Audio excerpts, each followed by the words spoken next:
ಬಡತನದ ಮಧ್ಯೆಯೂ ಶ್ರದ್ಧೆಯಿಂದ ಓದಿದ್ರೆ ಏನು ಬೇಕಾದರೂ ಸಾಧಿಸಬಹುದು ಅನ್ನೋದಕ್ಕೆ ಇವರು ಉದಾಹರಣೆ.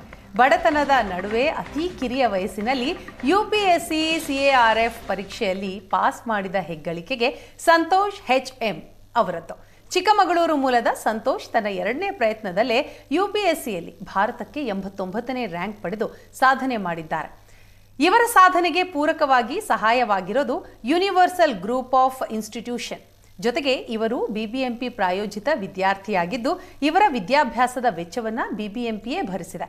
ಇದೆಲ್ಲದರ ಫಲವಾಗಿ ಸಂತೋಷ್ ಕೇವಲ 24 ವಯಸ್ಸಿನಲ್ಲಿ UPSC CARF ಪರೀಕ್ಷೆಯಲ್ಲಿ ಭಾರತಕ್ಕೆ 89ನೇ ರ್ಯಾಂಕ್ ಪಡೆಯೋದರ ಮೂಲಕ ಸಾಕಷ್ಟು ಜನ ವಿದ್ಯಾರ್ಥಿಗಳಿಗೆ ಮಾದರಿಯಾಗಿದ್ದಾರೆ.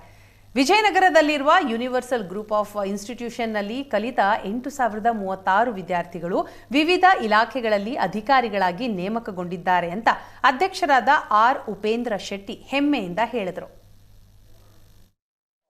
ನನ್ನ ಸ್ಕೂಲಿಂಗ್ನೆಲ್ಲ ನಮ್ಮ ಚಿಕ್ಕ ವಯಸ್ಸಿನ ಸ್ಕೂಲಲ್ಲೆಲ್ಲ ನಮ್ಮ ಹಳ್ಳಿಯಲ್ಲೇ ಕಂಪ್ಲೀಟ್ ಮಾಡಿದ್ದು. ನಂತರ ಈವನ್ PUC ಕೂಡ ನಮ್ಮ ಚಿಕ್ಕಮಗಳೂರು ಜಿಲ್ಲೆಯಲ್ಲೇ ಗೌರ್ಮೆಂಟ್ ಕಾಲೇಜಲ್ಲೇ ಮುಗಿಸಿದ್ದು. ನಂತರ PUC ಮುಗಿದ ಮೇಲೆ ನನಗೆ BBMP ಅವರು ಸ್ಪಾನ್ಸರ್ ಮಾಡಿದ್ರು ಈ ಕಾಲೇಜಲ್ಲಿ ಅಡ್ಮಿಷನ್ಗೆ. ನನ್ನ ಕಾಂಪಿಟೇಟಿವ್ ಎಕ್ಸಾಮ್ಗೆ ಪ್ರತಿಯೊಂದು ತಯಾರಿ ಕೂಡ ಈ ಯೂನಿವರ್ಸಲ್ ಗ್ರೂಪ್ ಆಫ್ ಇನ್ಸ್ಟಿಟ್ಯೂಷನಲ್ಲೇ ಸ್ಟಾರ್ಟ್ ಆಗಿದ್ದು. ಇವಾಗ ಇದು ನನ್ನ second attempt. All India rank 89 ಬಂದಿದೆ. ನಮ್ಮ ತಂದೆ ತಾಯಿ ಎಲ್ಲ ಕೃಷಿಕರೇ ಹಳ್ಳಿಯಲ್ಲಿ. ನಾವು ಕೂಡ ಹಳ್ಳಿಗೆ ಹೋದಾಗೆಲ್ಲ ಕೃಷಿನೇ ಮಾಡ್ತೀವಿ. ಈ ಥರ ಕಾಂಪಿಟೇಟಿವ್ ಎಕ್ಸಾಮ್ ಕಡೆ ಒಲವು ಈಗ ಯೂನಿವರ್ಸಲ್ ಗ್ರೂಪ್ ಆಫ್ ಇನ್ಸ್ಟಿಟ್ಯೂಷನ್ಗೆ ಬಂದಮೇಲೆ ಸ್ಟಾರ್ಟ್ ಆಗಿದ್ದು. ಅಲ್ಲಿ ನಾನು ಓದಿರೋ ಸಬ್ಜೆಕ್ಟ್ಗಳು ಕೂಡ UPSC ಸಬ್ಜೆಕ್ಟ್ಗಳಿಗೆ ಸಿಮಿಲರ್ ಇದೆ. ನಾನು ಹಿಸ್ಟ್ರಿ, ಪೊಲಿಟಿಕಲ್ ಸೈನ್ಸ್ ಮತ್ತು ಜಿಯೋಗ್ರಫಿಲೇ ಗ್ರ್ಯಾಜುಯೇಷನ್ ಮಾಡಿರೋದು.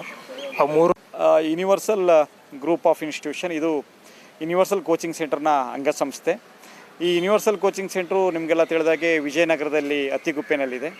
ಸುಮಾರು 25 ವರ್ಷಗಳಿಂದ ವಿಜಯನಗರದಲ್ಲಿ ನಾವು IAS ಮತ್ತು KSಗೆ ಕೋಚಿಂಗನ್ನು ನಡೆಸ್ಕೊಂಡು ಬರ್ತಾ ಇದ್ದೇವೆ.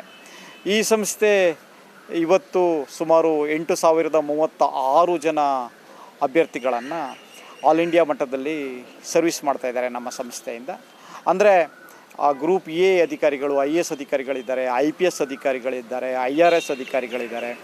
ಕರ್ನಾಟಕದಲ್ಲಿ ಅಸಿಸ್ಟೆಂಟ್ ಕಮಿಷನರ್ಸು, ತಹಶೀಲ್ದಾರು, DOSPಗಳು ಭಾಳಷ್ಟು.